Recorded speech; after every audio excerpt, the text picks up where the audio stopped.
Ajatusrasia.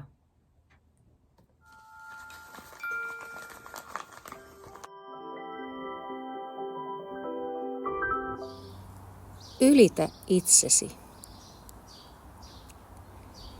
Itsen ylittämisellä tarkoitetaan kokemusta, jossa tuntee olevansa osa jotakin itseä suurempaa. Nämä kokemukset ovat hyvin henkilökohtaisia ja ihmiset löytävät niitä varsin erilaisista asioista. Uskonnolliset rituaalit, kuten rukoukset, meditaatio ja Jumalan palvelukset, voivat toimia tapoina astua ajan ja paikan ulkopuolelle ja tuntea olevansa yhteydessä jonkin korkeimman kanssa.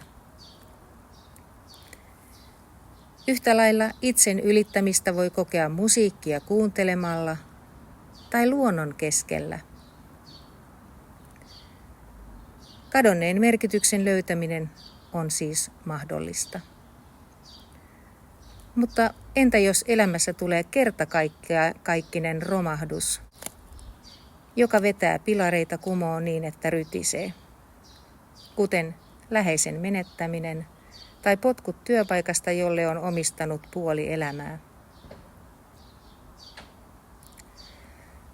Suuri osa ihmisistä kasvaa vastoinkäymisten seurauksena. Elämän tukipilareilla on vastoinkäymisten tullen kaksi erilaista roolia.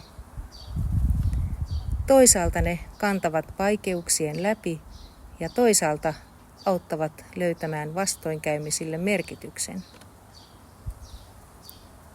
Tässä apuna on erityisesti tarinan kerronta, kun pohdit ja yrität ymmärtää tapahtunutta.